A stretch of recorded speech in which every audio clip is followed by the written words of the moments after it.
बहुत बहुत प्रणाम सभी को। आत्मवंदन और डिविनिटी विद इन के इस मंच में आप सभी का कहे दिल से स्वागत है। सबसे पहले चलिए हम सब मिलके आमंत्रित करते हैं अपने पितामह पत्री जी को और पत्री अम्मा और अरुणा मैम को, उनके हस्बैंड को और हमारी आज की मास्टर काली माँ को। चलिए शुरुआत करते हैं 1 मिनट के ध्यान से और फिर हम आगे का सेशन अपना आगे बढ़ाते हैं। अगर चश्मे पहने हैं तो चश्मे उतार लीजिए, कोमलता से आंखें बंद, हाथ अपने उंगलियां हाथों की फंसा लीजिए, पैर क्रॉस कर लीजिए और ग्रैटिट्यूड ध्यान।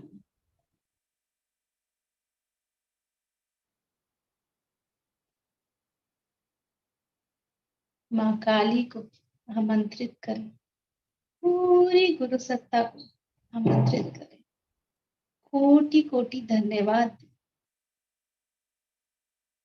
आज के सेशन के लिए, पूरे ब्रह्मांड के सारे ज्ञान के लिए।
धीरे धीरे ज्ञान ध्यान की ऊर्जा से बाहर आएंगे। अपने शरीर में आते हुए हाथों और पैरों को थोड़ा थोड़ा हिलाएंगे। अपने हाथों को कोमलता से अपनी आंखों पर रखेंगे। धीरे धीरे आंखें अपने हाथों के अंदर खोलेंगे। 5, 4, 3, 2, 1, 0 और एक धीमी सी मुस्कुराहट के साथ अपने हाथ नीचे करेंगे। बहुत बहुत धन्यवाद माँ काली का, बहुत बहुत धन्यवाद इस पूरे ब्रह्मांड का, जिन्होंने मुझे इस काबिल समझा कि मैं इस मंच पे आके उनका ज्ञान, माँ अरुणा का दिया हुआ ज्ञान, माँ काली का ज्ञान आप सभी के समक्ष प्रस्तुत कर सकूं। उसके लिए कहे दिल से धन्यवाद इस पूरे यूनिवर्स का, डिविनिटी विद इन की पूरी टीम का और माँ काली का। तो कल जैसे हमने देखा था कि अरुणा माँ ने माँ काली से कनेक्ट होके ऑटो राइटिंग के द्वारा काफी ज्ञान हम तक पहुंचाया था। तो जैसा कि कृतिका जी ने बताया था कि जो रक्त बीज नाम का एक क्या कहना चाहिए दानव, एक राक्षस जब बहुत ही ज्यादा कोराम मचाने लगा, तो शिव जी ने एक अपना स्वरूप बनाया काली माँ के रूप में। और वो काली माँ उसका विनाश करने के लिए जब अवतरित हुई, तो उनका रूप बहुत बहुत ज्यादा क्या कहना चाहिए कि भयंकर हो गया था एक तरह से, क्योंकि रक्त बीज की जैसे एक एक बूंद नीचे गिरती थी पृथ्वी पे तो बहुत सारे रक्त बीज उत्पन्न हो जाते थे।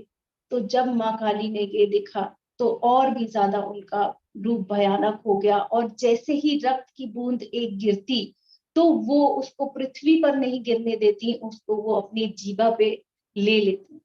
तो इस तरह से उन्होंने जो अब उनका विराट रूप हो गया, विकराल रूप हो गया, तो अब सभी देवगण भी घबरा गए कि अब देवी माँ को कैसे शांत किया जाए। तो फिर शिव जी ने बोला कि ठीक है। बहुत उपायों के बाद उन्होंने जब आगे वो अपना शरीर उन्होंने बिछा दिया, तो जैसे ही देवी माँ ने उन अपना पैर उनके ऊपर रखा तो उनको समझ आ गया कि मेरा क्या स्वरूप है, मेरा जो ओरिजिनल, जो मेरा पहले का व्यक्तित्व है, मेरा जो स्वरूप है, जो मैं निर्मल हूँ, मैं मेरा रूप जो निर्मल है, तो उसमें वो कन्वर्ट हो गई और बहुत शांत हो गई। और एकदम से उनको समझ आ गया कि वो मैं, जो मेरा रूप था वो रक्त बीज के लिए था, अब रक्त बीज नहीं है, उसका सर्वनाश हो गया है, उसका विनाश हो गया है, तो अब मैं फिर से कोमलता के रूप में आ जाऊं। तो ये हमने कल समझा कृतिका जी से, और कल हमने ये भी समझा कि अ, जो काली माँ है वो इनकारनेशन नहीं है शिव जी का, वो उनका एक एनर्जी फॉर्म है, उनका एक ऊर्जा का फॉर्म है। तो उनका ऐसा नहीं है कि एक युग में वो उत्पन्न हुई थी और आज नहीं है, क्योंकि वो एक एनर्जी फॉर्म में है, तो आज भी उनका वही उनकी शक्ति, वही उनकी ऊर्जा है। हम लोगों को चाहिए बस हम उनसे कनेक्ट हो जाएं, और वो जो ऊर्जा है, वो जो शक्ति है, उसका हम आभास कर सकते हैं, उससे हम कनेक्ट हो सकते हैं, उनसे हम ज्ञान ले सकते हैं। तो वो एक ऐसा रूप है, ऐसा नहीं कि कल था और आज नहीं है, वो आज भी है, वो उसी, उनका जो एनर्जी फॉर्म है वो वैसे ही है। और कल हमने ये भी जाना कि उनका किस तरह से क्या रूप है उनका। वो बहुत सुंदर नहीं दिखती, बट हाँ वो बहुत शक्तिशाली है। और उन्होंने ये भी हमें अरुणा जी के द्वारा बताया कि ऐसा नहीं है कि हम बहुत ध्यान करें या पूजा करें तो बहुत सारे लोग कहते हैं मुझ में काली माँ आ गई है, तो वो अपने आप को इतना छोटा भी नहीं करती कि किसी के किसी व्यक्ति के अंदर आ जाएं, और फिर हाँ मतलब हम जैसे पहले जब ध्यान में नहीं थे तो इस तरह से के लोगों से काफी कनेक्ट हो जाते थे। पर ऐसा हमें नहीं करना है, क्योंकि उन्होंने यहाँ पर स्पष्ट रूप से बताया है कि मैं कभी भी इस तरह से नहीं करती कि मैं किसी व्यक्ति मात्र के रूप में आ जाऊं, मैं अपना स्वरूप इतना छोटा कर दूं कि वहां पर आके मैं विराजित हो जाऊं। हाँ वो शक्तियों से जुड़ सकते हैं, और आप लोग भी शक्तियों से जुड़ सकते हैं ध्यान करके। उन्होंने कुछ ध्यान के नियम भी बताए, और उन्होंने पूरा मतलब विस्तार में बताया कि मेरा इस रूप के पीछे क्या है। और कल हमने ये भी जाना कि जो हमारी धरती माँ है, या जो हमारे पूरे नेचुरल चीजें हैं, उसको हमको जो ऊर्जा है ना वो हमें संभाल के रखनी चाहिए। ऐसा नहीं कि बस नेचुरल चीजें हैं, ये हवा पानी आकाश पृथ्वी, तो हम कैसे भी इसको यूज कर लें, कैसे भी इस्तेमाल कर लें, ऐसा हमें नहीं करना है। क्योंकि जब प्राकृतिक उथल पुथल होती है, प्रकोप आता है, तो वो सभी पर आता है। तो हमको चाहिए कि हम एक एक चीज प्राकृतिक आराम से, ध्यान से, बहुत सोच विचार के से इस्तेमाल करें। ऊर्जा थोड़ी सी भी व्यर्थ नहीं करनी हमें, ये हमने कल जाना। तो अब हम आज जानते हैं कि आगे क्या है, और किस तरह से माँ अरुणा जी और ज्यादा कनेक्ट हुई। आज तीसरा दिन उन्होंने किस तरह से, तो देखिए दोस्तों, ये 1 मार्च 1995 10:50 पर उन्होंने ये ऑटो राइटिंग शुरू की। तो माँ काली यहाँ पर कहती हैं कि मेरे प्रिय सहपाठियों जो पढ़ रहे हैं इस बुक को, माय रीडर्स, तो उन्होंने बोला कि जो आपकी देखिए, मेरा काम है कि आपको ज्ञान देना। तो मैं यहाँ पर ये बताना चाहती हूँ कि जो आपकी उन्नति है, वो ऐसे नहीं हो सकती कि हम लोग जो मतलब अगर हम अपने से कनेक्ट नहीं है तो हमारी उन्नति नहीं हो सकती। तो सबसे पहले तो हम खुद से, स्वयं से कनेक्ट होना सीखें। तो हमको हमको स्वयं के साथ रहना है। मतलब ऐसा नहीं कि बाहर का जो संसार है, हम बिना किसी उद्देश्य से या तो उसमें घूमते रहे या सिर्फ संसारिक उद्देश्यों की प्राप्ति करने के लिए हम अपना पूरा जीवन काल व्यतीत कर दें। ऐसा हमें नहीं करना है, क्योंकि हम उस परिस्थिति में कभी भी खुश नहीं रहेंगे। हम अपनी खुद की मदद उस तरह से नहीं कर सकेंगे। तो जो भी इस तरह का होता है, हमें अगर कोई कंफ्यूजन है, हमें टेंशन हो जाती है, हम घबरा जाते हैं, हमें बहुत एंजाइटी हो जाती है, उसका मतलब, उसका जो कारण है वो यही है कि हम लोग बहुत ज्यादा ना सेल्फिश हो जाते हैं, सिर्फ अपने बारे में सोचते हैं और हम अपने आप से ही भागना शुरू कर देते हैं। हमको ये लगता है कि नहीं, जो संसार में दिख रहा है, जो संसार के उद्देश्य हैं, वही मेरे उद्देश्य हैं। तो मैं क्या चाहती हूँ, मेरा आंतरिक मन क्या चाहता है, ये हम जानना ही नहीं चाहते। तो अब इसका निवारण क्या है? क्यों हमें ये इतनी कंफ्यूजन हो जाती है, बहुत ज्यादा एंजाइटी हो जाती है, हमको टेंशन हो जाती है, बहुत ज्यादा हम घबरा जाते हैं। तो इसका निवारण क्या है? उन्होंने बोला कि हर दिन हमें अपने साथ कुछ वक्त बिताना चाहिए। हमें दूसरों से परे, दूसरे क्या चाहते हैं, संसार में क्या हो रहा है, उसके अलावा हमें अपने साथ कुछ वक्त बिताना चाहिए। और हमारा जो अस्तित्व है वो बहुत ही प्योर है, वो बहुत ही पवित्र है, पावन है, और वो बहुत ही प्राकृतिक है। तो जब हम अपने साथ कुछ घंटे बिताएंगे दिन में, बिल्कुल मौन धारण करेंगे, बोली का मौन नहीं, विचारों का भी मौन, जब हम बिल्कुल मौन धारण करेंगे और अपने साथ कुछ वक्त बिताएंगे, तो देखिए हम ना न्याय कर सकते हैं। जो हमारे वैल्यूज हैं, जो हमारी प्रिंसिपल्स हैं, जो हम लेकर आए हैं ऊपर से, जो हमारा नेचुरल अस्तित्व है, उस पर हम न्याय कर सकते हैं, उसको हम जस्टिस कर सकते हैं, और हम खुश रहना भी सीख सकते हैं। तो देखिए दोस्तों, अगर हमें पता होगा ना कि हमें क्या चाहिए, तो हम खुश रहेंगे। अगर हमें पता ही नहीं है कि हमें क्या चाहिए, हम टेंशन में ही रहेंगे, तो हम खुश नहीं रहेंगे। तो उन्होंने ये बोला कि आप अपने साथ, अपने लिए कुछ समय बिताइए और अपने साथ बैठिए, अपने जो खुद है ना उसको अवेयर कीजिए। मतलब आप क्या चाहते हैं उसकी जानकारी आपको होनी ही चाहिए, ये उन्होंने बोला। तभी आप एक मीनिंगफुल लाइफ जी पाएंगे। नहीं तो बस क्या होगा कि करियर के पीछे, और हम जो होता है ना कि एम्बिशन के पीछे भागते रहते हैं, हमारा करियर के पीछे भागते रहते हैं, और जो दूसरे डिसाइड करते हैं हम उसके पीछे भागते रहते हैं। अक्सर हम लोगों के घरों में क्या होता है कि हमारी जो दीदी हैं या कोई सहेली की भाई ने कुछ कर लिया और हमें वो पसंद आ गया कि अरे हाँ यार, ये तो बहुत अच्छा करियर हो गया इनका, ये इतना पैसा कमा रहे हैं, या इनकी इतनी पावर है, अथॉरिटी है, चलिए ये इतना अच्छा से प्रोग्रेस कर लिए, हम भी यही करेंगे। तो हम क्या होता है कि हम इस एम्बिशन के चक्कर में, इस करियर के चक्कर में जो हमें चाहिए हम भूल जाते हैं, और जो दूसरों को लगता है कि हमें चाहिए हम उसके पीछे चल देते हैं। तो हमें ऐसा नहीं करना है। हमें अपने हिसाब से चलना है, और अपने हिसाब से मतलब हाँ, सबकी सलाह लीजिए, देखिए संसार में क्या हो रहा है, पर उसी समय आप ये भी देखिए कि आपके अंदर क्या क्या क्वालिटीज है, आप अपने आप को बेहतर तरीके से जानते हैं, आप अपने साथ कनेक्ट होइए। और हमको ये चाहिए कि हम अपने डिसीजन अपने हिसाब से ले, नहीं तो ऐसा होगा कि थोड़े साल बाद उन्होंने बोला कि आप फिर क्या करते हैं ना, हम लोग जॉब सेटिस्फैक्शन का नारा लेकर और तोते की तरह वही बोलते रहते हैं। तो हमें इस तरह से नहीं करना है।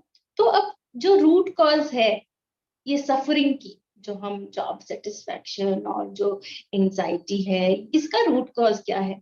वही उन्होंने बोला दोबारा कि जो हमको अवेयरनेस नहीं है हमारे ही बारे में, वो गड़बड़ हो जाती है उससे।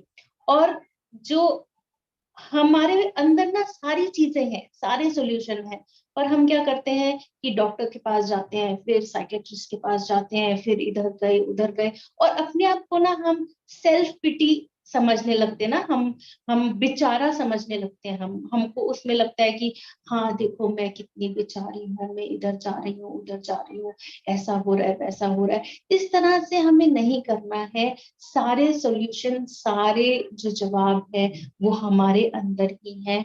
सिर्फ हमें इतना करना है कि हमको खुद से अपने आप से कनेक्ट होके रहना है।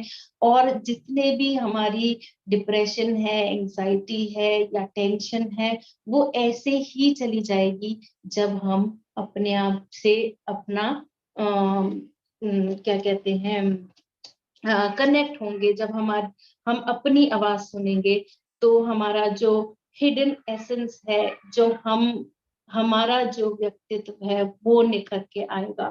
तो इस तरह से, और जो भी हमारे जो अंदर की आवाज है वो उसी तरह से आएगी जैसे हम सांस लेते हैं और हमारे लंग्स में देखिए कैसे वायु आ जाती है ना, कितना ऑटोमेटिक ये सिस्टम है, हमें कुछ करने की जरूरत नहीं होती, हम बस एयर ले रहे हैं, वो हमारे लंग्स में जा रही है, इट्स ऑटोमेटिक। तो ऐसे ही जब हम खुद से कनेक्ट होंगे तो जो हमारी आंतरिक आवाज होगी वो हमको गाइड करेगी, वो ऑटोमेटिक होगा। तो हमें बाहर सॉल्यूशन ढूंढने की जरूरत नहीं होगी। तो उन्होंने देखिए ये भी बोला कि हम क्या होते हैं, हमारी जो सूझबूझ है, हमारी जो इंट्यूशन है, हमारी जो इंस्टिंक्ट है, वो हमने धीरे धीरे धीरे धीरे मार दी है। अब जो मार दी है तो जो हमारे जीवन में शांति है वो बची नहीं है। तो अब थोड़ा सा भी जो बचा है ना, क्योंकि हमारा ओवर सेल्फ ऊपर है, हमें जो ऊर्जा देता रहता है, हम कुछ भी करें, हम बस उस इस जीवन को हम जीते रहते हैं। तो जो थोड़ा सा हमारा जो बचा है, हम उसको टैप करें, उसको हम जाने, उसको हम थोड़ा सा नॉक करें, उस पर हम ध्यान दें, और उसी से हम जो स्पिरिचुअलिटी का जो एसेंस है उसको हम विस्तार करें, उसको हम ग्रो करें। और हम जब देखेंगे कि हम अपने बारे में जान रहे हैं, और तो हमको बहुत अच्छा फील होगा, हमको कॉन्फिडेंस आएगा हमारे में। तो ये उन्होंने बोला। और उन्होंने ये भी पूछा कि हम इस वक्त कहाँ हैं, हम एज अ मनुष्य, हम यहाँ पर, हम हमारा क्या यहाँ पर अस्तित्व है। और साथ में माँ काली ये भी बोलती हैं कि मुझे ये बताने की जरूरत नहीं है कि आप कहाँ हो, ये प्रश्न आप अपने आप को ही उत्तर दीजिए, और जो रिक्वायर्ड है, जो चाहिए वो कीजिए, कि हम समझे कि हम कहाँ हैं अभी, और वो हम खुद ही अपने आप में खंगाले उस प्रश्न का उत्तर, और जो भी उसके लिए बनता है वो हम करें, ऐसा उन्होंने बोला। और माँ काली ये भी कहती है कि हमारे अंदर ही वो ईश्वर तत्व है। तो और वो ईश्वर तत्व जब हम जान जाएंगे, जब हम ये रियलाइज करेंगे, तो हम बहुत ही खुशी खुशी अपना जीवन व्याप्त कर सकते हैं। तो इसका मतलब ये नहीं कि मतलब हमें अपने संसारिक पूरा छोड़ देना है और हम बस अपने ही जीवन को में लग जाएं, अपने ही कनेक्शन में लग जाएं, ऐसा नहीं। ऐसा है कि अपने अंदर भी झांक के देखिए, अपने अंदर भी हम समझे कि हम क्या चाहते हैं, कुछ देर मौन में बैठे, कुछ देर मेडिटेशन जरूर जरूर जरूर जरूर करें। और माँ काली ये कहती हैं कि जब जब शिवा ने देखा कि जो मनुष्य जाति है या जो पृथ्वी लोक है, वहां पर ना सब अपना जो अस्तित्व है वो गवा रहे हैं, क्योंकि माया है यहाँ पर। तो उन्होंने हम जैसे, मतलब काली माता जैसे कुछ कुछ एनर्जी फॉर्म का निर्माण किया, ताकि हम उनसे कनेक्ट होके हम अपने आप को थोड़ा सा प्रगतिशील बना ले। तो हमको ये चाहिए कि इस धरती पर जितने भी लोग हैं, हम लोगों को ये चाहिए कि हम याद रखें कि हम उन्हीं का तत्व हैं, और उनसे कनेक्ट होके हम प्रगतिशील रह सकते हैं, हमको प्रगति करनी ही चाहिए। तो इस तरह से उन्होंने बोला, और फिर उन्होंने कुछ रूल्स बताए, rules of the game called meditation. तो मेडिटेशन उन्होंने एक गेम बताया, एक खेल बताया, और उसके कुछ रूल्स बताए उन्होंने, और बहुत ही विस्तार से बताए। तो उन्होंने कुछ 21 रूल बताए हैं मेरे प्यारे दोस्तों, और 21 रूल हम एक एक करके जानेंगे। तो चलिए, पहला हम समझते हैं कि मेडिटेशन में, ध्यान में कभी भी ना पावर, शक्ति नहीं मांगना। कभी भी आ, आप ये नहीं मांगिएगा कि हमें शक्ति दे दे। हम क्या करते हैं ना, हम बस बैठते हैं और थोड़ी सी शक्ति मिली तो हम बहुत ही ज्यादा प्रफुल्लित हो जाते हैं, खुश हो जाते हैं कि हाँ, हमको तो ये सिद्धि मिल गई, हमें ये शक्ति मिल गई, हम तो ये हो गए, वो हो गए। तो क्यों ऐसा उन्होंने बोला है? क्योंकि जो शक्ति है वो तानाशाही को जन्म देती है। मतलब अगर हम शक्ति वाले हैं तो हम ना तानाशाही के रूप में आ जाते हैं, हम तानाशाह बन जाते हैं, और हम बस चीजें ना बोलते रहते हैं कि ये कर दो, वो कर दो, वो ठीक है, ये ठीक है। तो हम बस डिक्टेटर हो जाते हैं एक तरह से ना, हम बस बताने लग जाते हैं, दूसरों को सुनते नहीं है फिर। और जब हम दूसरों को सुनते नहीं है तो जो जीवन की व्यवस्था है वो गड़बड़ हो जाती है। क्योंकि जीवन की व्यवस्था उसी क्रम में है कि किसी ने किसी की बात सुनी, उसने समझा, उसने माना, उसने ज्ञान लिया और उसने दूसरे को सिखाया। तो ये एक हायरार्की सिस्टम है। अगर हम किसी भी तरह कोई भी शक्ति हमें प्राप्त हो जाती है और हम कहते हैं कि बस हम हैं, अब तो हमने ही बताना है इस संसार को कि क्या होना चाहिए, क्या नहीं होना चाहिए, नहीं, ये गलत है। देखिए, हम कितने भी ज्ञानी हो जाए ना, पर इस पूरे ब्रह्मांड में हमसे ज्यादा ज्ञानी कोई है। और अगर हमसे कम भी कोई ज्ञानी है ना, तो वो भी हमें कुछ ना कुछ, किसी ना किसी रूप में कुछ ना कुछ हमें सिखा ही रहा है। तो हमें दूसरों की बात भी सुननी है, और अपना जो हायरार्की सिस्टम है कि हाँ भाई, हमारे घर में अगर बड़े लोग हैं तो उनकी बातें भी सुननी है। ऐसा नहीं कि बस हमने तो ध्यान कर लिया, हमें आपसे ज्यादा पता है, और बस हमने उनको डिक्टेट करना शुरू कर दिया, उस उनको हमने बस बताना शुरू कर दिया कि ये सही है, ये गलत है। इस तरह से नहीं करना है, उनको पूरा सम्मान देना है, अपने छोटों से उतना ही प्यार करना है जितना कि हम वास्तविक, मतलब जितना हम पूरे जीवन में करते हैं। तो कभी भी ध्यान में शक्ति ना मांगे, क्योंकि शक्ति मांगने से ये सारी चीजें गड़बड़ा जाती हैं।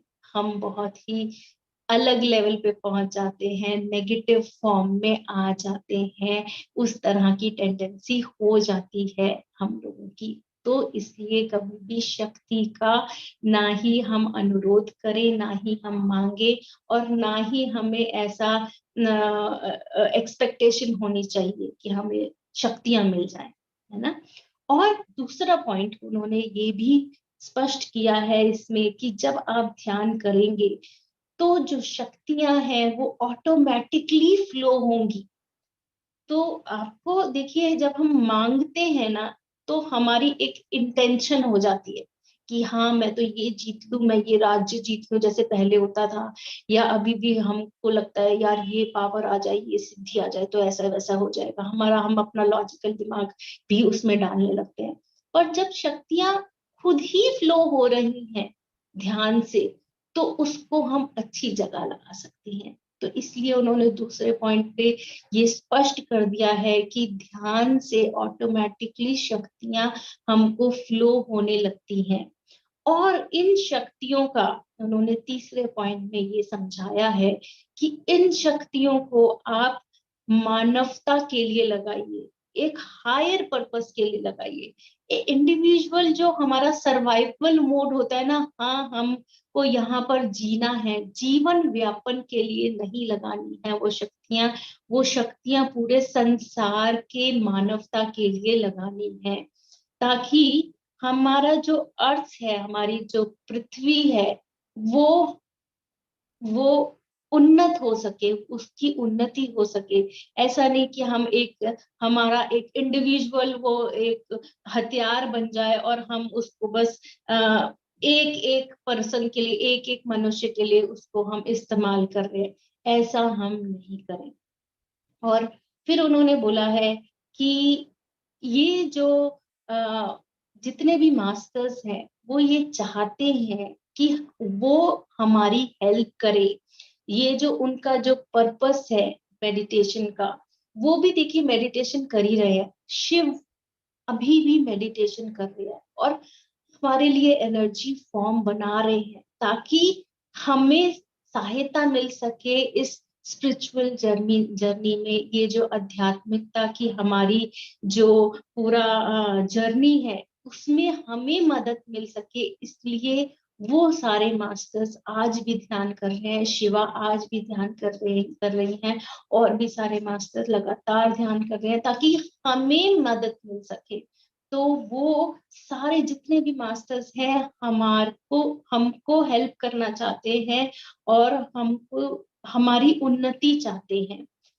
और फिर उन्होंने पांचवें पॉइंट में ये बताया कि जो आज का एनवायरनमेंट है, जो आज की हमारे परिवार है, हमारा जीवन है, वो बहुत ज्यादा इम्पोर्टेंट है। क्योंकि जो हमारा लाइफ पर्पस है, जो हमारा इस जीवन में जो पर्पस है, वो उसी के इर्द गिर्द घूमता रहता है। मतलब आज का जो हमारा वातावरण है, आज के जो हमारे परिवारजन है, जो हमारा हमारा जीवन है, उसके इर्द गिर्द हमारा आज इस लाइफ का पर्पस घूमता रहता है। तो हमें उनको नेग्लेक्ट नहीं करना है, उनको हमेशा हमें इम्पोर्टेंस देनी है। मतलब अगर हमने ध्यान में कुछ अनुभूति हुई और हमने सोचा अरे वाह ये तो मजा ही आ गया, हम तो एक ध्यान में ही लग जाते हैं, हम हमारा तो संसार ध्यान ही है, तो हमें ऐसा नहीं करना है। हमें उतनी ही इम्पोर्टेंस देनी है अपने जीवन में, अपने परिवार वालों को, अपने वातावरण में, अपनी परिस्थिति पे, ताकि हमारा जो लाइफ का पर्पस है वो भी हम फुलफिल कर सके अपनी आध्यात्मिक उन्नति के साथ साथ। तो ये उन्होंने बताया। और छठवें पॉइंट में वो कह रहे हैं कि एक जगह से दूसरे जगह हम दर दर दर दर ना भटकते रहें। एक आध्यात्मिक गाइडेंस के लिए, एक स्पिरिचुअल गाइडेंस के लिए हमें ऐसा नहीं करना है कि यहाँ गए फिर यहाँ चले गए, फिर यहाँ चले गए, यहाँ कुछ बट रहा है चलो यहाँ ज्ञान बट रहा है यहाँ से ले लिया, यहाँ ज्ञान बट रहा है यहाँ से ले लिया, यहाँ ज्ञान बट रहा है यहाँ से ले लिया। ऐसा हमें नहीं करना है। हमें बस जहां हम हैं वहां पर रहें, और जो गाइडेंस हमें आनी है ना, वो ऑटोमेटिकली हमारे पास आएगी। हमारा अटेंशन हमको मतलब हमको ढूंढेगी। तो जैसे हम ध्यान में होते हैं और हम बिल्कुल खाली होके जब बैठते हैं ना, तो आपने देखा होगा कि ऑटोमेटिकली चीजें होने लगती है हमारे जीवन में। तो हमें परेशान होके हम दर दर दर दर भटके, उसका कोई लाभ नहीं।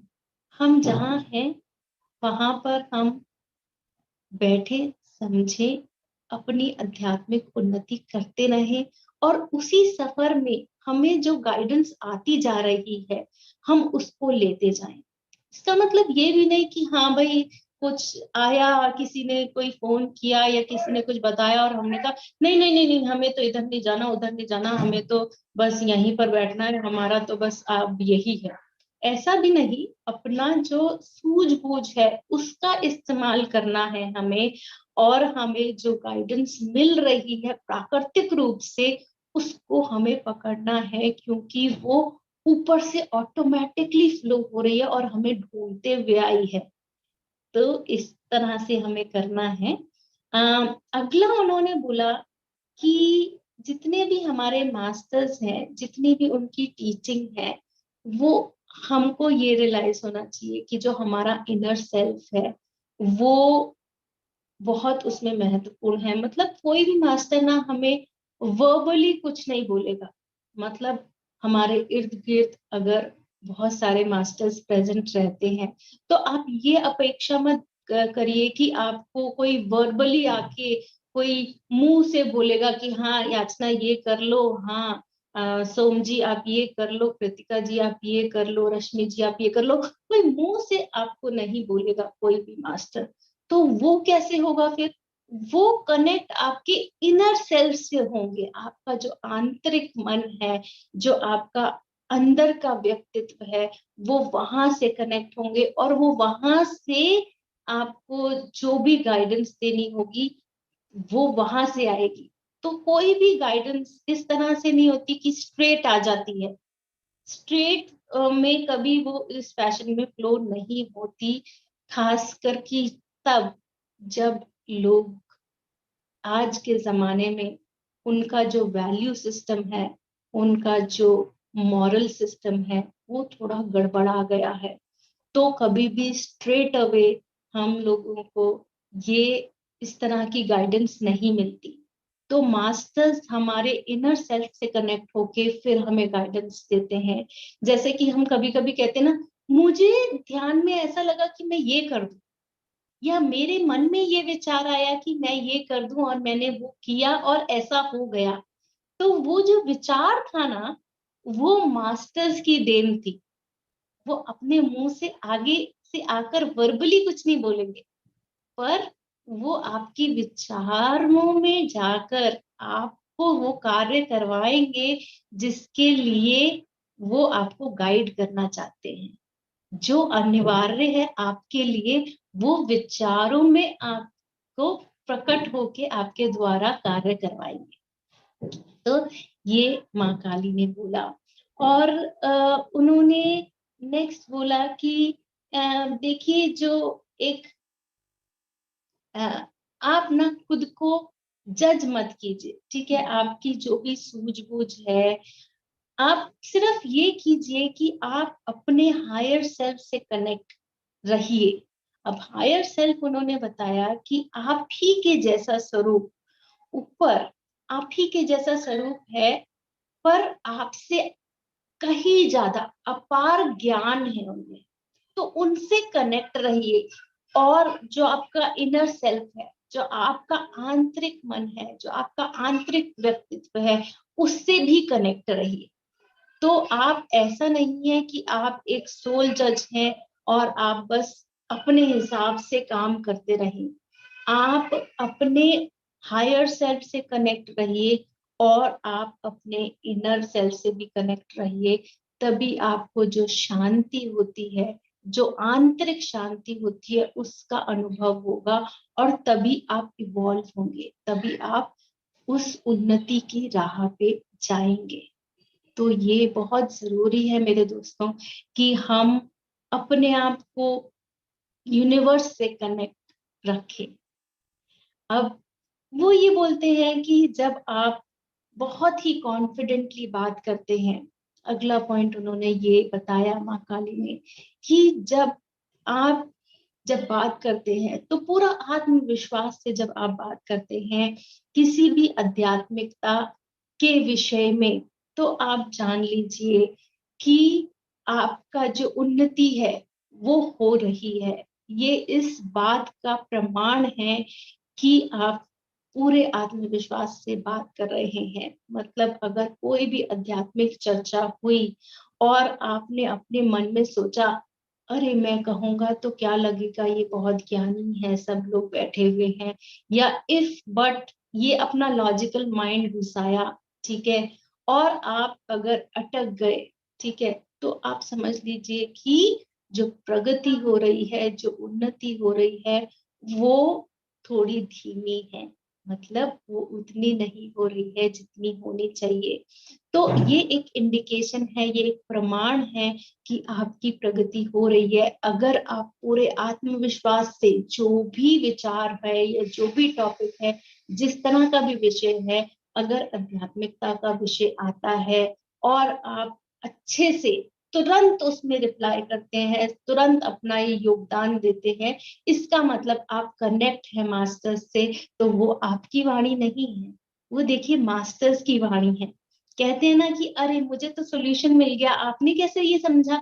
और हम कहते हैं हाँ यार, हमने कैसे ये समझा, हमको ये कैसे पता चला, या हमको एकदम से हमारे मुंह पे ये लाइन कैसे आई?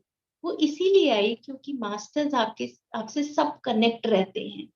तो हम अपने आप को कभी भी ये ना समझे ये ज्यादा ज्ञानी है, मैं थोड़ी कम ज्ञानी हूँ, इसलिए मैं इस पूरे वार्तालाप में चुप रहूं। क्योंकि आप हम लोगों को नहीं पता कि हम पिछले जन्म में कितनी उन्नति करके आए हैं और इस जन्म में हम कहाँ से शुरू कर रहे हैं, कौन सी क्लास से शुरू कर रहे हैं।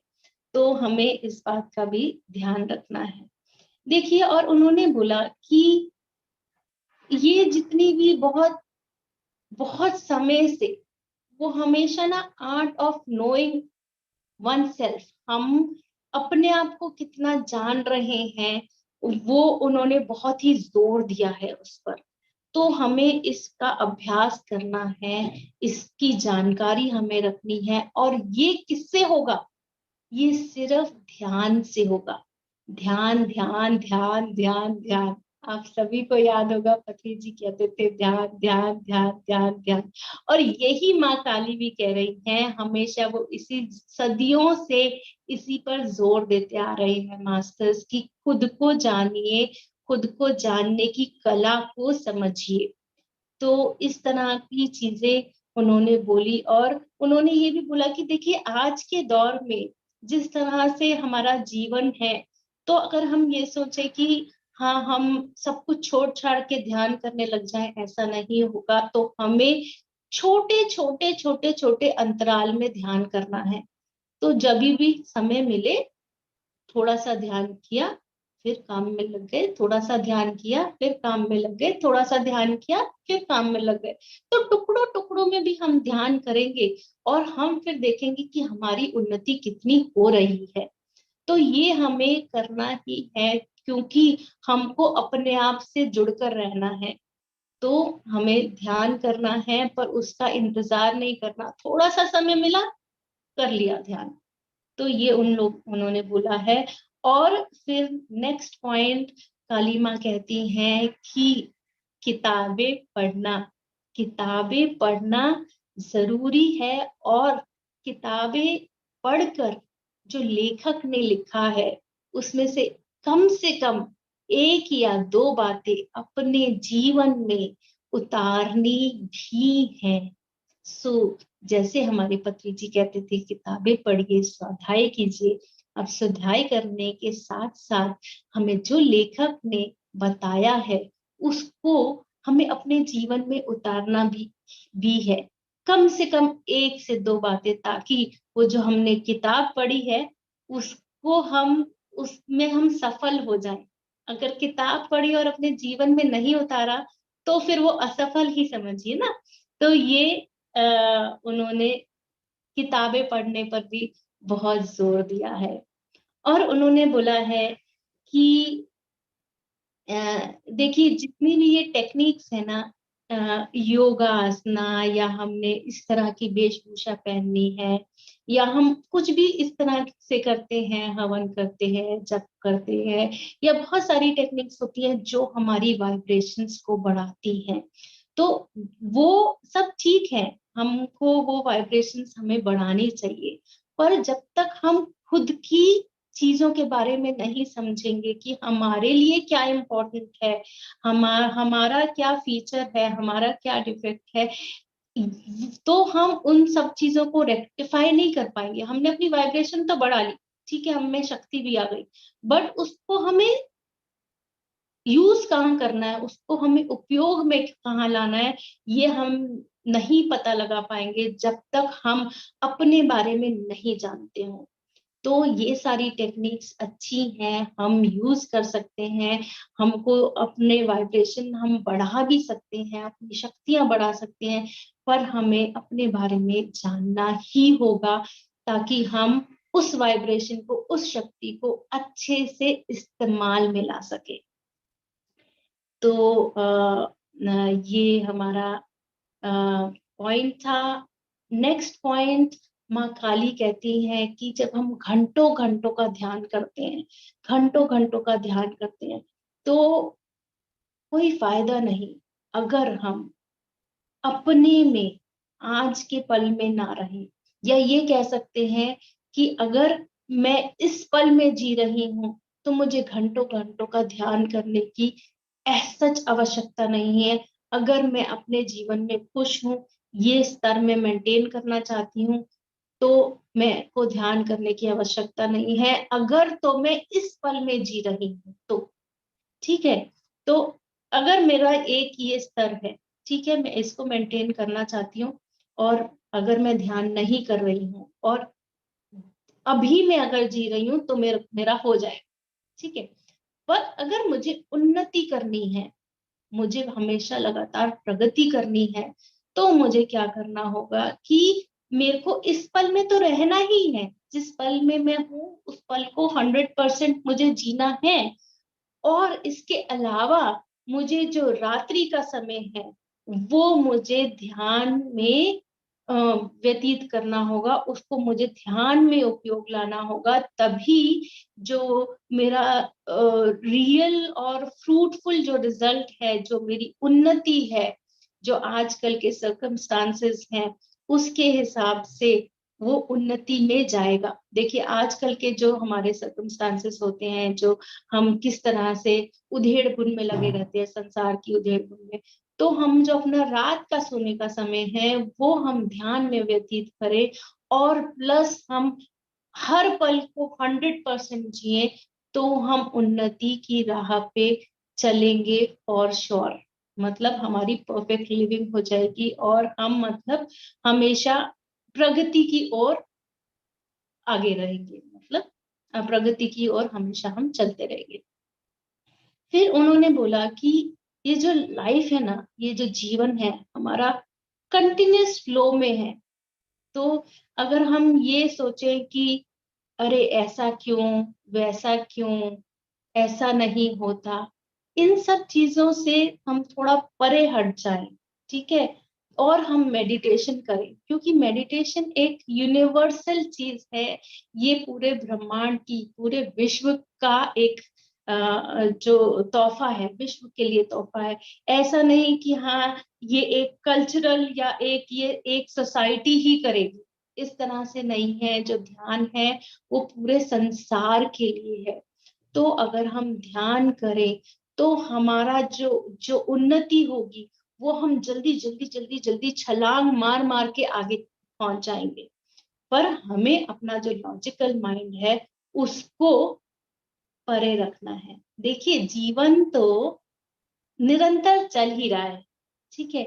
और हम अगर उसमें ध्यान ऐड कर ले, तो हमारी जो उन्नति है वो आगे चला मार मार के चली जाएगी। और हम सोचे नहीं नहीं, ध्यान तो ना सिर्फ एक वर्ग के लोग करते हैं, सिर्फ एजिड लोग करते हैं, या सिर्फ साधु महात्मा करते हैं, या हम एक कैटेगरी में उसको डाल के छोड़ दें। ये माँ काली कह रही है कि ध्यान ऐसा नहीं है। ध्यान पूरे संसार के लिए है। और आप ये इफ बट, यहाँ तहाँ, ऐसा ना होता वैसा ना होता, उन सबको छोड़ के और ध्यान करें, तो अपने जीवन में आप देखेंगे कि आप प्रगति कर ही रहे हैं। और वो बोल रही है कि ये जो साइकिल है, अपनी जो नेचर की साइकिल है, देखिए कल भी हमने इस चीज पे बात की थी कि जो प्राकृतिक साइकिल है, वो कभी ना कभी इधर उधर हो जाती है, और प्राकृतिक विपदा आ जाती है। तो उसमें अगर हम सरवाइव हो गए, अगर उसमें हम जी गए, तो हम ये समझ लें कि हमने प्रकृति को समझ लिया। हमने ये जो संसार है, जो हमारी प्रकृति है, उसको हमने समझ लिया। और उन्होंने ये भी बोला कि बहुत जल्दी जो पृथ्वी है उसका एक्सिस चेंज होने वाला है, तो आप उसमें क्या कर सकते हैं? जब वो क्राइसिस आएगा तो उसको बचाने के लिए आप क्या कर सकते हैं? एक तो पहला पॉइंट कि आप खुद उन्नति की राह पे चलिए। दूसरा, आप अपने हायर सेल्फ से कनेक्ट रहिए मेडिटेशन से, जितना हो सके उतना। और तीसरा कि रोज रोज रोज रोज मेडिटेशन कीजिए। तो ऑटोमेटिकली क्या होगा कि आपके जो हायर सेल्फ हैं और आपके जो मास्टर्स हैं, मेरे को मतलब ये जो प्रकृति है या ये जो धरती है, उसको हायर वाइब्रेशन में, हायर वाइब्रेटिंग फ्रीक्वेंसी में आने में मदद करेंगे। तो हमको अपना कर्तव्य ये निभाना है कि हम इस पृथ्वी लोक में हैं, तो हम हमेशा मेडिटेशन करते रहें, अपनी उन्नति करते रहें और अपने हायर सेल्फ से कनेक्टेड रहें, ताकि कोई भी विपदा आए इस पृथ्वी लोक पे, इस हमारी पृथ्वी माँ पे, तो हमारे मास्टर्स और हमारे हायर सेल्फ उन्हें बचा सके। और नेक्स्ट काली माँ ने ये पॉइंट बताया कि हमें ना किसी को भी कभी भी जज नहीं करना है। देखिए, हर कोई ना अपने हिसाब से जी रहा होता है, उनकी परिस्थितियां अलग होती हैं, उनका ज्ञान अलग होता है, उनके संस्कार अलग होते हैं। और हम हमारे संस्कारों के द्वारा अगर उनकी जो परिस्थिति है वो सोचे और उनको जज करने लग जाए, उनके ऊपर एक रिएक्शन दे दे, तो वो गलत है। तो उन्होंने स्पष्ट शब्दों में कहा है कि किसी के भी जीवन में आप किसी को भी जज ना करें। नेक्स्ट वो पॉइंट कहती हैं कि आप जियो, पूरे मनोरंजन के साथ जियो, रिलैक्स हो जाओ। और अगर कोई ऐसा कार्य आए जो कि बहुत सीरियस है, बहुत बड़ा कोई कार्य आए, तो आप पहले 20 मिनट का ध्यान करो। 20 मिनट का ध्यान करो और फिर उस कार्य को करो, तो बहुत ही आसान हो जाएगा और आप वैसे ही जीने लगेंगे जैसे आप मनोरंजन से, आराम से, मस्ती से जीते थे, ऐसे ही जीने लगेंगे। तो कोई भी अगर बड़ा कार्य है, उससे पहले अगर हम मेडिटेशन करते हैं तो वो सहज ही हो जाता है। फिर वो बोलती हैं कि जो हमारी सूझबूझ है ना, हम अगर जिए उसके हिसाब से जिए। ऐसा नहीं कि हम बस जीने के लिए जी रहे हैं, सर्वाइवल मोड पे, कि बस मतलब हम इस धरती पर आ गए, अब हमें जीने के लिए रोटी कपड़ा मकान चाहिए और उसी की युद्ध में लग गए हम। ऐसा नहीं करना है। देखिए, जब बच्चा पैदा होता है ना, तो वो ये नहीं सोचता कि मुझे दूध कैसे मिलेगा या मेरा पेट कैसे भरेगा, मेरे तो दांत ही नहीं। वो जो ईश्वर है ना, उसको पता है इसके दांत नहीं है, तो इसकी माँ को ना बोलो भैया दूध पिलाएगी, उसका पेट भरेगा। जब उसके दांत आ गए ना, तो उनको पता है कि पापा लाएंगे सब कुछ खाने पीने को। तो हमने जब जब चिंता नहीं की अपने सर्वाइवल की, जब हम एक दिन के थे, हमको ये विश्वास था कि वो भगवान ने हमें नीचे भेजा है, भगवान हमारी देखभाल करेगा। तो आज हम जब इतने बड़े हो जाते हैं, तो हमको ये लगता रहता है कि अरे खाने को कैसे आएगा, कहाँ पढ़ेंगे, कहाँ रहेंगे और क्या पहनेंगे। ये सब हम सर्वाइवल बेसिक चीजें छोड़ के, और जब हम अपनी समझ बूझ से जब हम जीना शुरू करते हैं, तो हम हमेशा खुशी में जीते हैं। ये काली माँ ने बताया। तो हमें हमेशा ऐसा ही करना है कि बेसिक सर्वाइवल तो एक जानवर भी करता है, जो भी इस पृथ्वी पे जीव है ना, उनकी बेसिक सर्वाइवल का जो जिम्मा है वो उस ब्रह्मांड का है, उस ईश्वर का है। तो हमें ना हमेशा उससे थोड़ा उठ के और हमेशा जीने के बारे में सोचना है। हमेशा हमें किस तरह से स्तर को, जीने का स्तर को और बढ़ाया जाए, किस तरह से अपनी प्रगति की जाए, ये हम सोचें तो हम हमेशा प्रसन्नता से रह सकते हैं।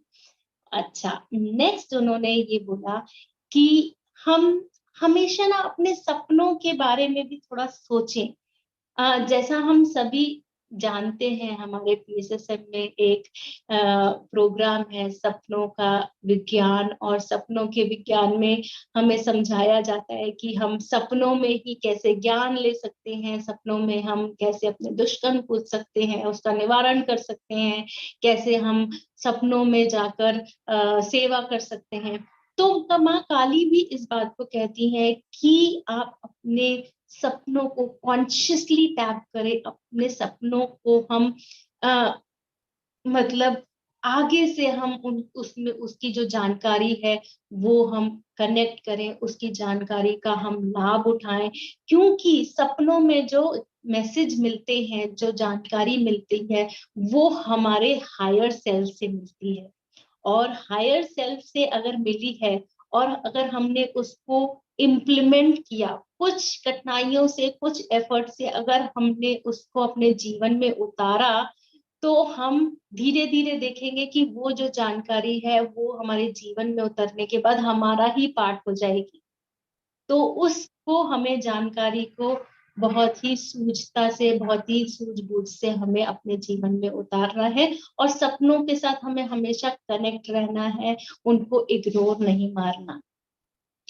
ये उन्होंने बताया। और उन्होंने ये बोला है कि हमेशा जो लास्ट पॉइंट इस नियम का, जो ध्यान के नियम है, ये जो खेल है जिसका नाम है ध्यान, उसका जो आखिरी नियम है वो ये नियम है कि आप अ, अपने हिसाब से जीवन जिए, ठीक है, दूसरों के हिसाब से जीवन ना जिए।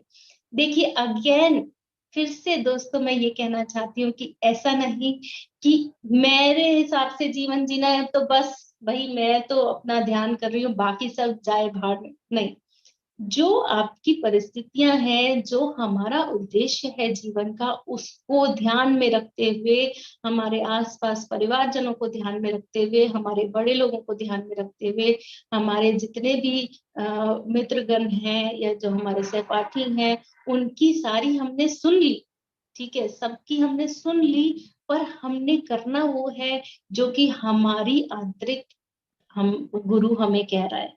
तो हमको अपने हिसाब से जीना है और दूसरों के हिसाब से नहीं जीना है। और फिर माँ काली कहती है कि ये जो रूल्स है ना, ये आपके लिए तो है ही, और आपके बच्चों के लिए भी है। देखिए हम डिविनिटी विदिन में भी हम बहुत इस पे जोर डालते हैं कि बच्चों को ध्यान सिखाइए, और मुझे लगता है कि जितनी भी आध्यात्मिक संस्थाएं हैं वो बच्चों के लिए कुछ ना कुछ कार्यक्रम कर ही रही हैं। और यहाँ पर भी माँ काली ने कहा है कि ये जितने भी रूल्स हैं, ये जो गेम है जिसका नाम है ध्यान, ये रूल्स आपके लिए भी हैं और आपके बच्चों के लिए भी हैं। और ये जो गेम है, उन्होंने बोला है कि ये इस शरीर में रहने का भी एक जो गेम है, जब हम आए इस पृथ्वी पर, ये शरीर हमने लिया, इसमें हम रह रहे हैं, ये एक खेल है, इस खेल का भी नियम यही है जो उन्होंने अभी बताए हैं, ठीक है। तो इस तरह से उन्होंने बोला है, और उन्होंने बोला है कि ये हम एक एक करके जब इसको इम्प्लीमेंट करेंगे तो ये हमारे ना जीवन का भाग हो जाएंगे, हमें कुछ एक्स्ट्रा एफर्ट नहीं करना पड़ेगा, हमारी जो जीवन है वो बहुत ही स्मूथ हो जाएगी, और बहुत ही आश्चर्यजनक नॉर्मल हो जाएगी। मतलब ऐसा नहीं कि अरे वाह ऐसा कर दिया, नहीं, मतलब वो बहुत ही नेचुरली हमको बहुत ही ज्यादा हमारी अच्छी हो जाएगी, प्रभावशाली हो जाएगी। तो इस तरह का मैसेजेस आज हमें माँ काली ने दिए।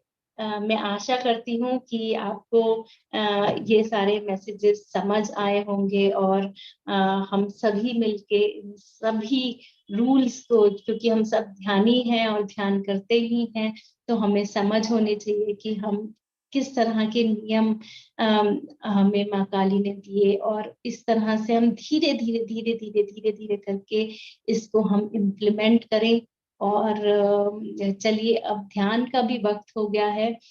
ध्यान के वक्त से पहले, क्योंकि माँ काली की बात हो रही है, तो मैं एक छोटी सी एक कहानी आपको बताती हूँ। कहानी मतलब ये मेरे जीवन की एक भाग है जो मैं आप सभी के साथ साझा करना चाहती हूँ। देखिए, माँ काली की बात आई, शक्ति की बात आई, तो शिव की बात तो आएगी ही। ये उस समय की बात है जब मैं स्कूल में हुआ करती थी, और हम लोग, ये 90s, लेट 90s की बात है, और हम लोग वैष्णो देवी गए थे। और वैष्णो देवी से जब हम लौट रहे थे तो कटरा पर मेरे पापा को, अंकल्स को ये पता चला कि यहाँ पर थोड़ी ही दूर में एक जगह है शिव खोड़ी।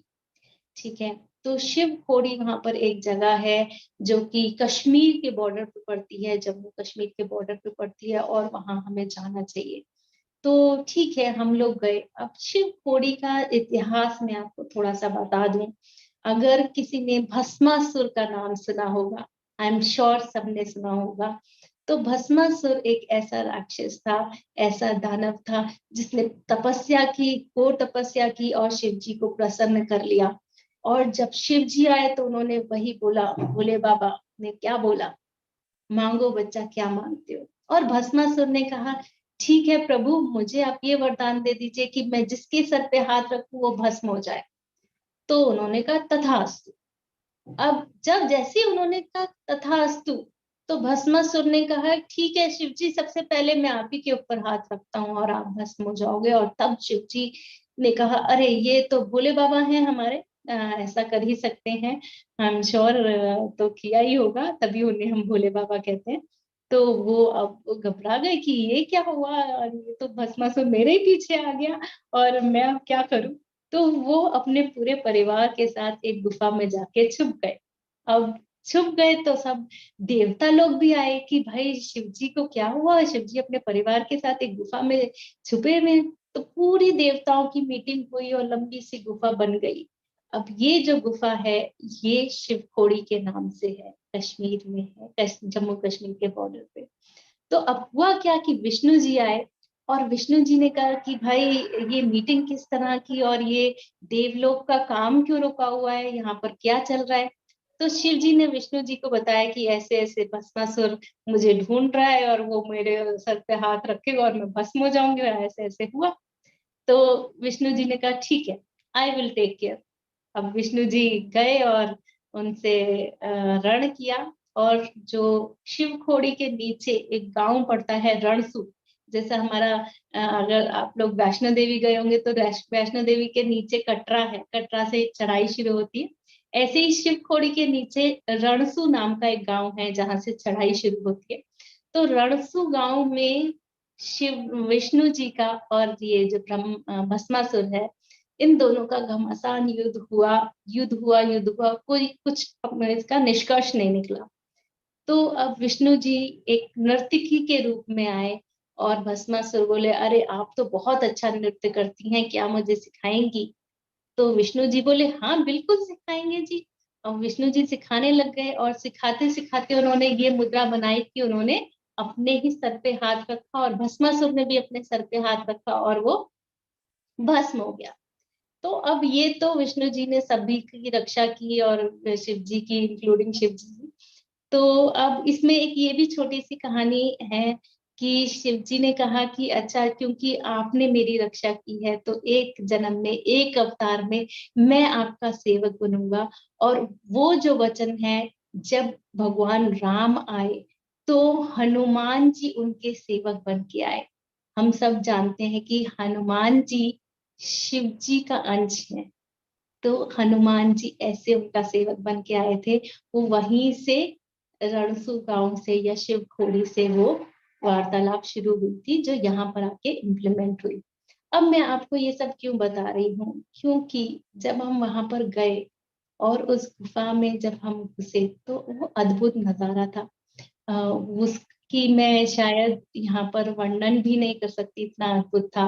पर उसके आगे वहां पर बस पुजारी बैठे थे, दो चार पांच, और वो टॉर्च से अंदर ले जाते हैं, पूरा दिखाते हैं कि ये देखो नाग की बिल है, और नाग का भी यहाँ पर रास्ता था, और वो सब एक्सप्लेन करते हैं।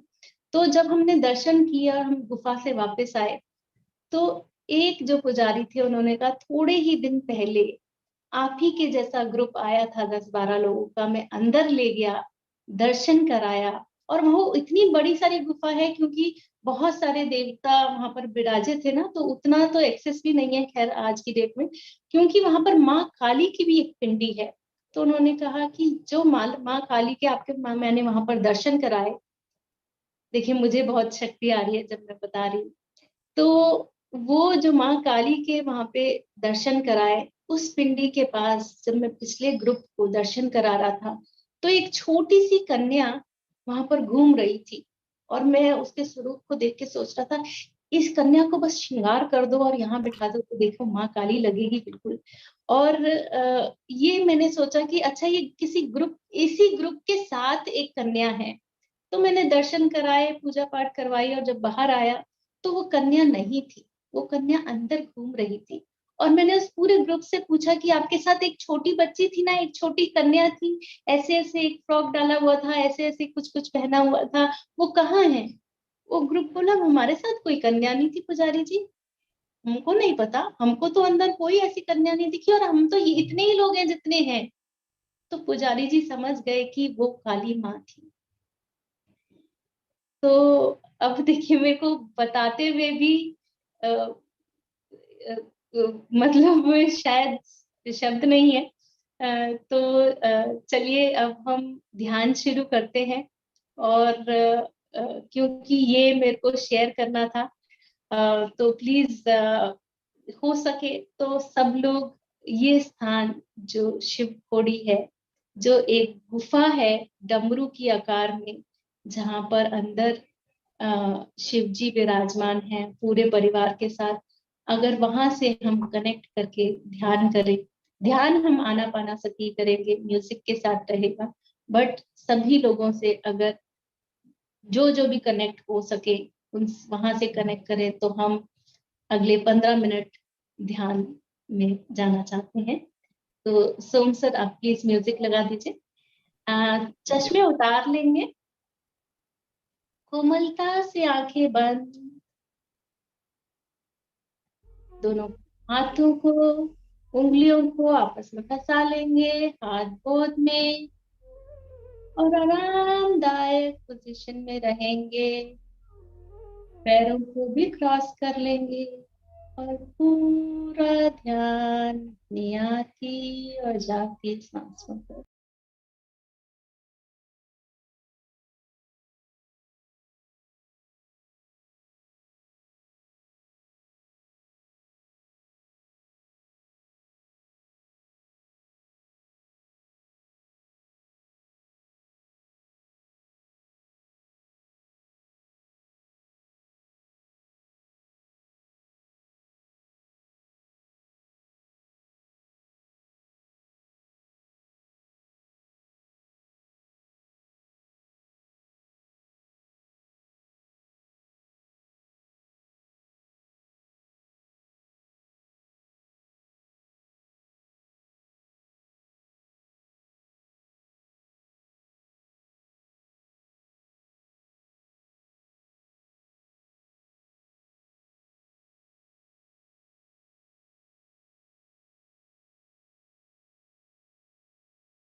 हम आप म्यूट में हैं।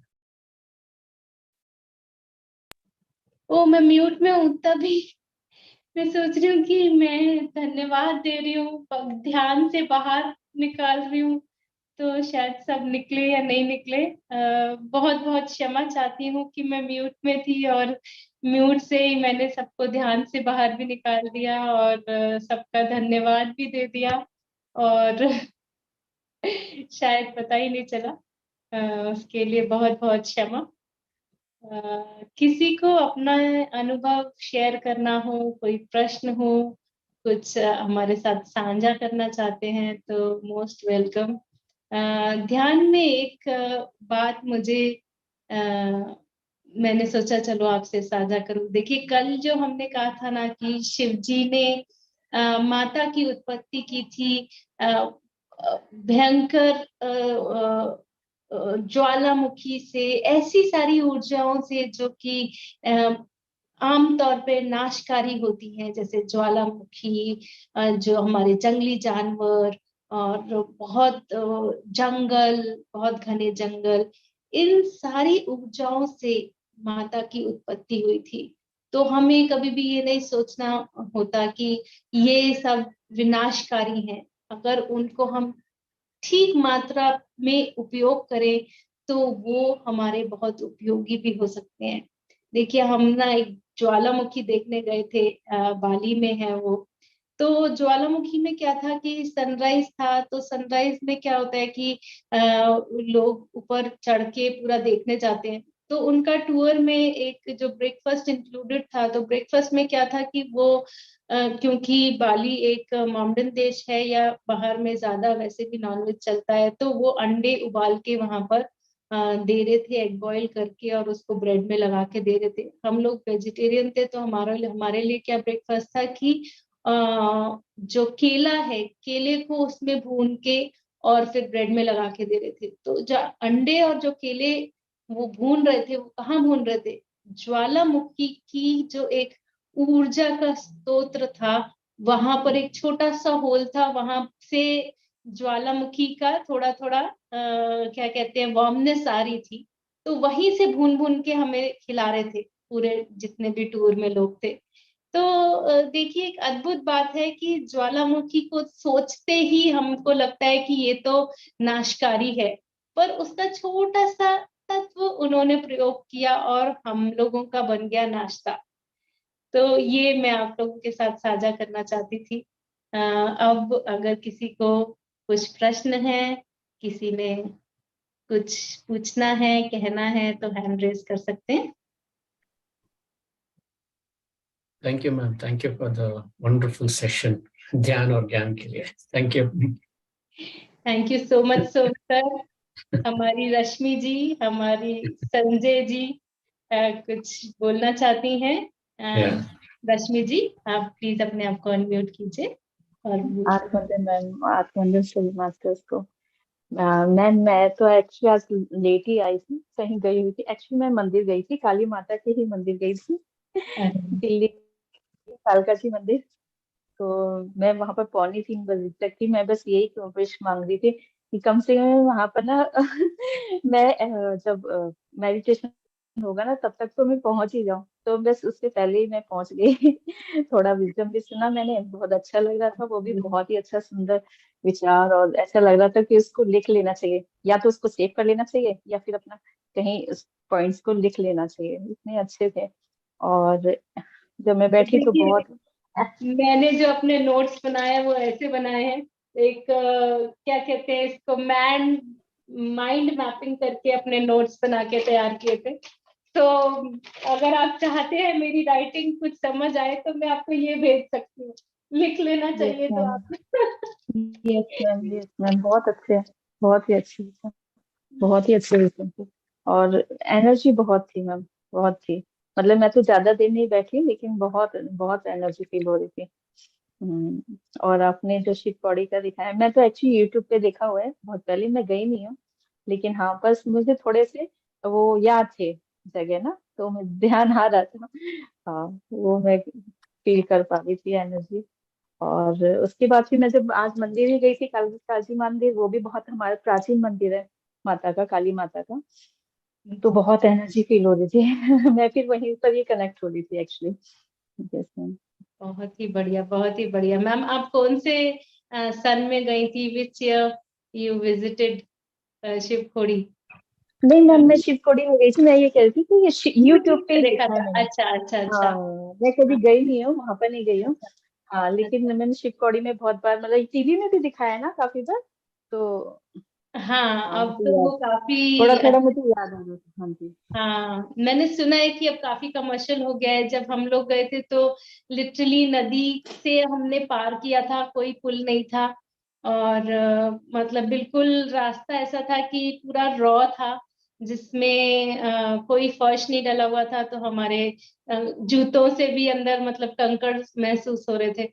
तो वैसा है। और अब तो शायद वो वैष्णो देवी जैसा हो गया है, पूरा बीच बीच में दुकानें, और प्रॉपर से पुल बन गया है, बसेस वगैरह आती जाती हैं, ऐसा मैंने सुना है। पर अद्भुत जगह है, मतलब शायद सभी को जाना चाहिए, सभी को विजिट करना चाहिए, ऐसा तो मुझे लगता है। और आपने हम सब की तरफ से भी धोख लगा दिया ना काली माँ को, यस मैम, मैं वहीं पर ही थी। 2:45 तक मैं वही थी तो और हम मैं सबकी कनेक्ट भी। थी। और मतलब मैं नीचे थी उस टाइम पे, शिव जी जहाँ पर अपने आप ही जो स्वयंभू है ना, वहां पर महादेव। तो मैंने 2 मिनट ही बस आंखें बंद की और इतनी एनर्जी फील हो रही थी बहुत लेकिन मुझे आना था, मैं ज्यादा समय नहीं था क्योंकि हम बहुत देर हो गई थी। बहुत आज एक्चुअली बहुत ज्यादा भीड़ थी, बहुत ही ज्यादा भीड़, इतनी भीड़ होती नहीं है नॉर्मली। तो फिर वहां पर, लेकिन बहुत ही अच्छा था। और फिर मुझे अंदर से ना ये खुशी हो रही थी कि देखो, कल कल भी किया था और आज तो है ही, और मैं आज यहाँ पर ही आ गई हूँ ये तो ये होता है, बहुत ही तो अच्छी। आपके थ्रू हम सब भी कनेक्ट हो गए वहां पर, है ना? हमारी यस संजय मैम, जी वहां यस पहुंच गई तो हम सब भी पहुंच गए। मैम। और एक्चुअली मैम, जब शिव कौड़ी बता रहे ना, ऐसी एक पिथौरागढ़ में पाताल भुवनेश्वर गुफा है। जी, ओके। हाँ, तो वो एक्चुअली मुझे बहुत साल पहले सपने में आई थी, 7-8 साल पहले आई थी सपने में। तो वाह। मुझे बताया गया था कि वहां पर, मतलब सारा कुछ बताया गया था। मतलब एक पंडित जी थे जो मुझे गाइड कर रहे थे, बता रहे थे कि यहाँ क्या क्या है। तो मुझे पता नहीं था तब इतना, फोन का भी मुझे नहीं मालूम था कुछ इतना। मैं यूट्यूब में भी कभी चेक ही नहीं करती थी, ऐसा कुछ देखती नहीं थी। तो पर किसी से पूछती थी तो सब बताते शिव कौड़ी। तो मैं शिव कौड़ी को देखती थी, फिर मैं कहती नहीं, शिव कौड़ी नहीं है, कोई और गुफा है, वो पता नहीं है। फिर मुझे पता चला, मेरी सिस्टर गई थी तो उन्होंने कहा, मैंने कहा हाँ ऐसे ही तो है जो मैंने सपने में देखी है गुफा। मुझे बताया गया है कि वहां पर सभी देवी देवता वहां पर वास करते हैं, 33 करोड़ देवी देवता। और शिव जी का भी, सभी का बताया मुझे, और मुझे सपने में भी आ रहे थे। तो फिर 2018 में, हाँ 2018, 4 साल, चार, हाँ 18 में ही गई थी फिर मैं। तो फिर अच्छा, हाँ वहाँ पर ये भी बहुत अच्छा है कि वहाँ अभी भी सभी मास्टर, सभी देवी देवता, ऋषि वहाँ पर अभी भी ध्यान करते हैं। जी वाह। Actually, हाँ वहाँ पर अभी भी ध्यान करते हैं और पूरी तरह से जागृत अवस्था में है। हाँ, ओ। तो बहुत ही, और हाँ जी। और वहां पर जो शिवलिंग है, वो आदि शंकराचार्य जी ने उनको स्थापित किया था। मतलब उनको अब क्या बोलते हैं, उनको अभिमंत्रित करते हैं ना, जो जी उनको वहां पर, हाँ अग्नि से, वहां पर नीचे अग्नि है, लेकिन उनको सेव करने के लिए ना, कि कोई वहां पर किसी को किसी तरह से उनको कुछ कर ना सके, नुकसान ना पहुंचा सके। तो जी। इस तरह से उनको किया हुआ है। तो बताया था वहां पर जो पंडित जी थे, वही पंडित ही होते हैं, वो वही गाइड भी होते हैं, वही जी सब बताते हैं। जी। तो वही बता रहे थे। और फिर वहां पर क्या है कि मुझे लगता है सबको जाना चाहिए, इतनी अच्छा है वो जगह कि वहां पर क्या है ना, वहां पर मार्कंडेय ऋषि भी हैं अभी भी, और जो ध्यान करते हैं वहां पर। इतनी सी जगह है, थोड़ी सी जगह है वहां पर, और मार्कंडेय ऋषि जी अभी भी वहां पर हैं। तो उन्होंने बताया, पता नहीं मुझे शेयर करना नहीं चाहिए, क्या चाहिए, कि कभी मुझे लगता है हेजिटेशन होते है, करना चाहिए कि नहीं करना चाहिए, ऐसा हो जाता है। लेकिन ऐसा लगता है हाँ बताना भी चाहिए, ऐसी फीलिंग होती है।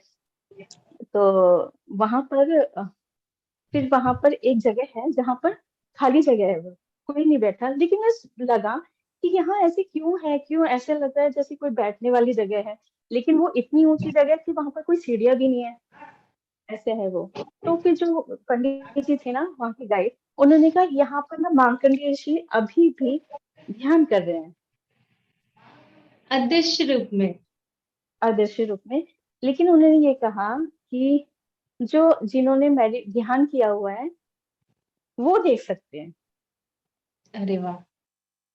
तो कहते हैं जिनकी दिव्य दृष्टि है, जिन्होंने बहुत ध्यान किया हुआ है, वो ही बहुत देख पाएंगे। पावरफुल प्लेस के बारे में आप बता रही हैं, मतलब अभी भी सब ध्यान कर रहे हैं सारे मास्टर्स, तो उस जगह की ऊर्जा क्या होगी ये सोच के ही मतलब इतनी अद्भुत लग रहा है। Yes ma'am. वो अगर आप ऐसे भी आप याद करके भी ध्यान करेंगे ना, पाताल भुवनेश्वर गुफा, तो भी आप उनकी एनर्जी को फील कर सकते हैं, इतनी ज्यादा एनर्जी है वहां पर।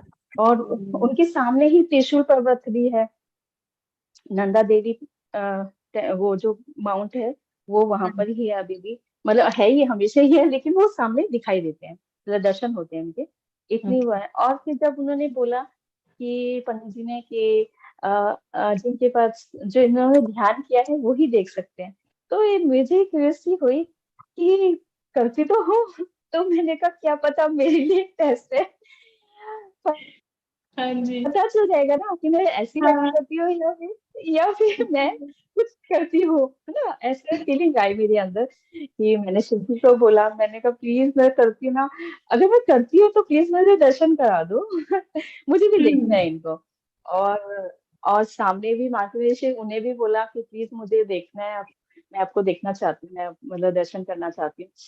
तो मेरे लिए एक बहुत बहुत वो हो गया था, टेस्टिंग हो गई थी मेरी, कि उस दिन अगर नहीं दिखी ना तो लगेगा अरे बाप रे मतलब कुछ नहीं किया, ऐसा लग रहा था, फीलिंग हो गई थी कि अब मुझे वो सब पता चल जाए मैंने कुछ किया है कि नहीं है, कि मतलब मैं जो बैठती हूँ, मतलब ध्यान से मेडिटेशन करती हूँ या मैं पूजा करती हूँ, मन से करती हूँ या नहीं करती हूँ, वो मेरा एक लिए हो गया था। और फिर मैंने 1 मिनट के लिए आंखें बंद की, और आंखें बंद की, फिर उन्होंने ये बोला था कि एकदम दिखाई नहीं देते हैं, ऐसा लग रहा था जैसे वो मैसेज ही दे रहे थे पंडित जी ना, ओके। एकदम क्लियर बता रहे थे कि ऐसे नहीं दिखाई देते हैं, पहले ध्यान करना होता है फिर वो दिखाई देते हैं, और उनका वो वैसे भौतिक रूप नहीं दिखाई देता, उनका ऑरा दिखाई देता है ओके। ऐसे।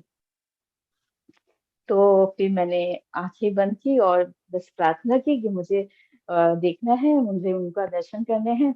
और फिर मैंने आंखें खोली, फिर मैं फोकस किया उनके ऊपर, कि ऐसे देखती रही, कुछ सेकंड के बाद वो दिखाई देने लगी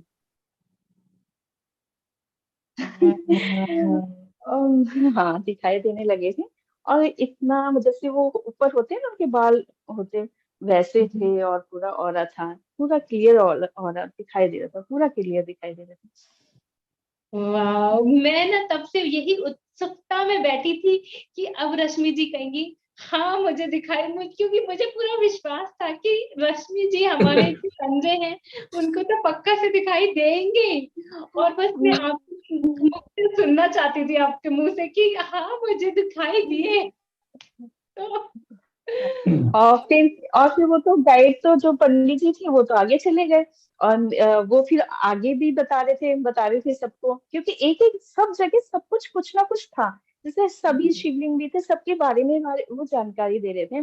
तो मेरे बच्चे यहाँ पर खड़े हुए थे और कहते मम्मी चलो क्यों रुक गई हो, उनको क्या पता मैं क्या देख रही हूँ ना, मैं क्या जी जी। फील कर रही हूँ, या मैं उनको तो बता नहीं सकती थी ना, ये नहीं तो मानते भी नहीं, और वो कहती ये मम्मी क्या करती रहती है तो मैंने कहा हाँ, और जैसे ही उन्होंने मेरे कंधा हिलाया, मम्मी जल्दी चलो, वो पंडित जी देखो आगे भी बता रहे हैं, आगे चले गए, देखो सारे आगे चले गए, सारे आगे चले, क्योंकि गुफा बहुत बड़ी थी ना। मैंने कहा हाँ हाँ चलते हैं, फिर प्रणाम करके फिर मैं चली गई आगे। तो लेकिन वो चीज मुझे अभी भी आज तक भी मैं याद करती हूँ, अभी भी मैं उनको प्रणाम करती हूँ जब भी ध्यान करती हूँ, मार्कंडेय ऋषि, क्योंकि वो ही ऐसे ऋषि है जिन्होंने मैंने जिनको देखा है। तो बहुत ही मतलब बहुत ही अच्छी फीलिंग, जैसे आप बता रहे थे ना, तो मुझे बार बार वही गुफा याद आ रही थी एक्चुअली शत शत नमन मैम आपको। आप एक अच्छा चित्रकार होते तो सब ड्रॉ करके दिखा सकते थे हमको। अच्छा ड्रॉ करके दिखा कैसे दिखता है करके हमको भी। बहुत अच्छा। कहाँ पे है वो गुफा? ये सर पिथौरागढ़ में है। पिथौरागढ़ है ना, जहाँ पर नेपाल के ही बॉर्डर है, जहाँ से माउंट कैलाश जी की यात्रा होती है ना, वहीं से स्टार्ट होती है। ओके, हम्म। ग्रेट। अल्मोड़ा डिस्ट्रिक्ट है ना, तो वहीं पर है पिथौरागढ़। पिथौरागढ़ से ही आगे है पताल भुवनेश्वर गुफा। ओके। तो वैसे ही और बहुत उन पावन जगह है। यस मैम, और वहां पर ही शेषनाग जी है। एक्चुअली मुझे सपने में शेषनाग जी ही आ रहे थे बार बार ना, तो वो समझ, लेकिन वो एक्चुअली स्टार्टिंग में ही है। जो गुफा है ना, वो एक्चुअली में ये भी दर्शाया गया है कि जो शेषनाग जी है, उन्होंने पृथ्वी को अपने सिर पे उठाया हुआ है। तो एक्चुअली में वो गुफा ही ऐसी बनी है कि शेषनाग जी बहुत बड़े हैं, और उनके ऊपर पत्थर है यहाँ पर, तो पहाड़ है मतलब नीचे यहाँ तक, तो वही है। उसमें भी यही बताया गया, जब हम उतरे तो पंडित जी, उन्होंने गाइड ने उन्होंने यही बताया कि देखिए ये पृथ्वी हमारे शेषनाग जी के, उन्होंने अपने सिर पे लिया हुआ है उनको। मैम आपके द्वारा हम सबके भी दर्शन हो जाते हैं और हम सबको भी ये अद्भुत जानकारी मिल जाती है, हम सबको भी वो ऊर्जा प्राप्त हो जाती है आपके द्वारा। तो आपको सच में शत शत नमन है, और हम सब इतने मैम भाग्यशाली आपको, हैं कि आप मैम हमारे ग्रुप में हो। मैम आपके लिए भी कहूंगी मैं, आपकी वजह से अगर ऐसा कुछ नहीं होती बातें, मैं नहीं जुड़ती तो फिर मैं भी नहीं बता, क्योंकि हमेशा ऐसी हर बात तभी आती है जुबान पे कि जब हाँ कोई टॉपिक होता है, आपने बताया, फिर मुझे भी वही ध्यान आ रहा था, तो इसलिए थैंक यू मैम। बहुत और बढ़िया, बहुत बहुत बढ़िया। आज शायद अभी मनप्रीत जी का बर्थडे है, कुछ तो चैट में लिखा है। Where is the chat? Manpreet ji आपका बर्थडे है आज। सोम सर एक बार चैट एक बार प्लीज चेक कर लीजिए, मैं अपने फोन से शायद नहीं कर पा रही हूँ। मनप्रीत जी बर्थडे गर्ल, या आपका बर्थडे है। अब सबको हम अनम्यूट करेंगे और सब एक साथ मनप्रीत जी को बर्थडे विश करेंगे। Thank you ma'am. Happy birthday to happy you, birthday to you. Happy Happy happy happy birthday, birthday to Manpreet. Happy birthday to you, may God bless you, You. May God bless you, happy birthday to you.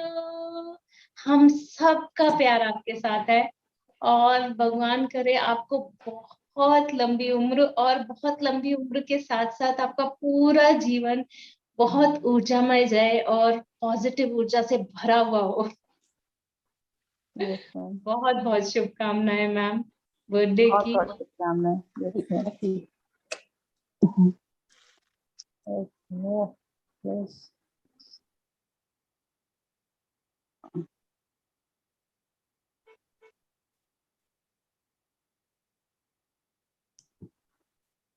Ma'am एक छोटा सा experience था ma'am, वो मैंने chat में लिखे, please आप ही रश्मि ma'am या याचना मैम आप ही पढ़ के सुना दीजिए, क्योंकि यहाँ ना बाहर थोड़ा शोर है। मैम आपकी आवाज अच्छे से सुनाई आ रही है, आपके सुंदर मुख से सुनेंगे हम बर्थडे गर्ल। मैम बाहर ना यहाँ शोर है पीछे ना, इसलिए मैंने चैट में एक्सपीरियंस लिख दिया। आप में से प्लीज कोई पढ़ के ही सुना दीजिए वो। अच्छा, सोम सर क्या आप चैट एक्सेस कर पा रहे हैं मेरे हाँ फोन? हाँ। अच्छा, आप प्लीज पढ़ के सुनाएंगे। पहले तो बहुत प्यारी लग रही हैं आप मैम, आप हैप्पी बर्थडे। मैम सर आप एक बार पढ़ के सुना दीजिए, फिर ललिता जी ने भी हैंड रेज किया है, Yeah. उनसे भी सुनेंगे। Atmavandan, all masters. Today is my birthday. I want blessings from all the masters. Please share my experience, as there is so much outside noise here. I can't unmute.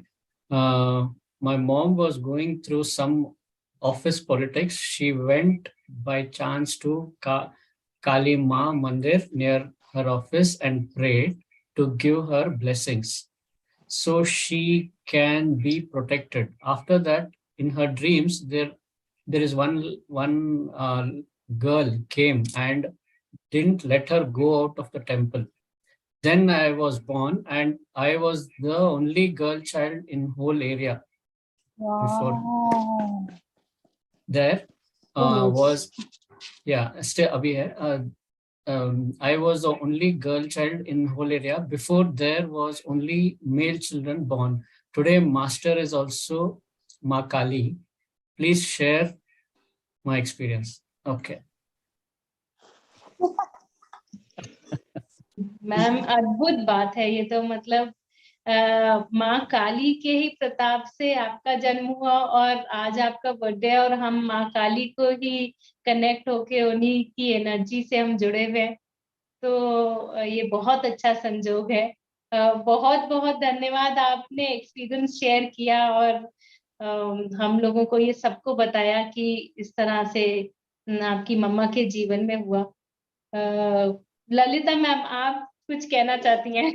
Yes Please. Ma'am, yes, नमस्ते सभी को। Ma'am actually जब 2:45 बजे मैंने log in किया zoom में, तो मेरा शंखनाद बजना शुरू हो गया। इतना बजा जा रहा, इतना बज रहा, इतना बज रहा, और इतनी एनर्जी थी कि मैं 2 बार तो योग निद्रा में चली गई, वैसा हालत था। तीसरी बार तो एकदम अनबेरेबल हो गया वो एनर्जी मेरे को, तो मैंने थोड़ी देर बंद कर दिया मेडिटेशन, और मैं बैठ गई चुपचाप से, वैसा था। और कुछ आ रहा था मैम मन में, लेकिन अभी वो ध्यान में ही नहीं आ रहा वो क्या क्या आया था। कितना अद्भुत था आज का सेशन, और एंड में भी बजा एकदम जोर से, कंटिन्यूस चालू था, बीच में बंद हो गया, फिर एंड में फिर से बजा, जैसे कि हाँ समाप्त हो गया है अभी सब कुछ, और अब कुछ नहीं बज रहा है, वैसा। एंड हैप्पी बर्थडे मनप्रीत जी आपको। Happy birthday. तो मतलब माँ काली ने आपके द्वारा हमें बताया कि उनका प्रस्थान हुआ, और वो जब सेशन खत्म हो गया तो वो नाद बजना भी बंद हो गया, तो माँ काली ने हमें बता दिया कि सेशन खत्म हो गया, अब मैं दोबारा से जा रही हूँ अपने लोक में, अपने स्थान पे। और हम सबको बोलना है कि माँ काली आप आते रहिए हमारे जीवन में, पुनरागमनाय चा, फिर से आइएगा।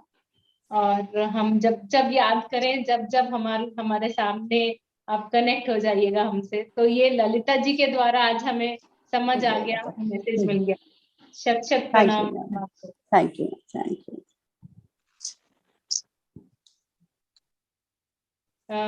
और कोई कुछ बोलना चाहते हैं? Most welcome. वैसे तो हमारा शायद समय हो चला है, 5 बजने वाले हैं। तो हम फिर से कल मिलेंगे एक नए मास्टर के साथ, और फिर से हम कल एक दूसरी ऊर्जा के साथ, एक नए मास्टर की ऊर्जा के साथ फिर मुलाकात होगी। तब तक के लिए मेडिटेट करते रहिए, ध्यान करते रहिए, अपनी उन्नति करते रहिए। बहुत बहुत धन्यवाद आपको, और मनप्रीत जी हैप्पी बर्थडे वंस अगेन। बहुत बहुत धन्यवाद। Thank you. Thank you. Thank you so much. Thank you. Thank you.